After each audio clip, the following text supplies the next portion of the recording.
the 1960s, politics across the Pacific was dominated by a contest between colonial control and self-determination.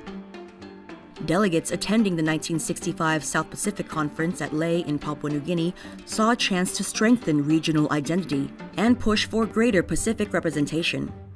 60 delegates came from an area covering 13 million square miles. They represented 3 million people. Because of this, the range of the conference was wide. The social, economic, educational, and health problems of the islands throughout the South Pacific.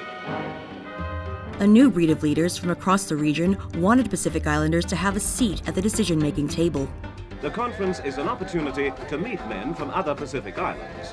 They exchange ideas and compare notes on each other's problems and progress. Influenced by a newly independent Western Samoa, a wave of Pacific nations actively began agitating for independence, including the people of PNG. The Lae Rebellion, as it came to be called, was a turning point. Pacific nations effectively challenged colonial notions of modernization and Western-style democracy. 100 recommendations for the island's social and economic development had been improved. The Lae meeting will have a lasting significance for the Pacific peoples who have come together to work in harmony. Then the talking was over. From the humid coastland, delegates were airlifted to the Eastern Highlands.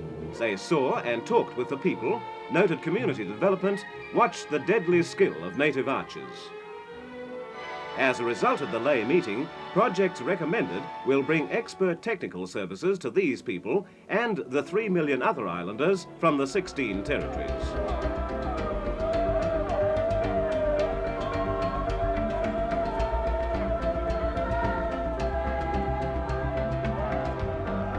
Similar scenes greeted Gough Whitlam 8 years later, making his first visit as Australian Prime Minister.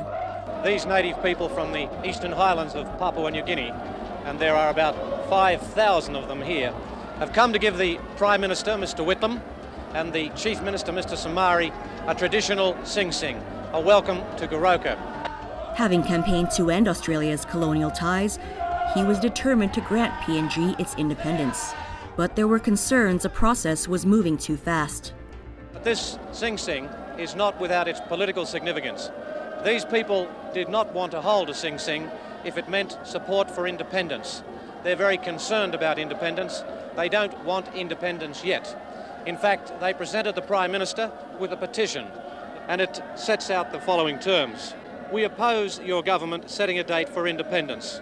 We are vigorously opposed to our present government setting dates for independence because it is their decision, not ours, and we have no confidence in their ability to handle independence. This has been made quite clear to Mr. Whitlam. Most of the people have told him that they're ready for self-government, but not for independence.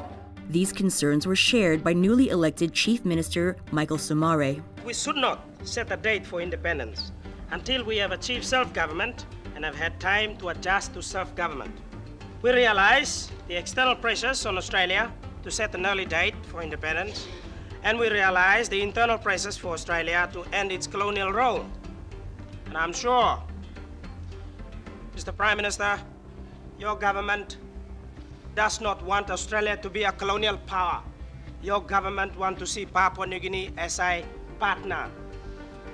And I think this is the feeling and this is the philosophy of a Labour government, that this country will be treated as a partner, not as a dependent country and not as another little colony, which was a practice for generations. I cannot stress too often that the decision for independence is not only a decision about Papua New Guinea, it is about Australia and Australia's view of her own proper role in the world. Australia is no longer willing to be the ruler of a colony, and my government is determined to divest itself of that role in the lifetime of the present Australian Parliament. By the end of 1973, PNG was a self-governing territory. In September 1975, Papua New Guinea gained full independence, Sir Michael Somare becoming the nation's first Prime Minister.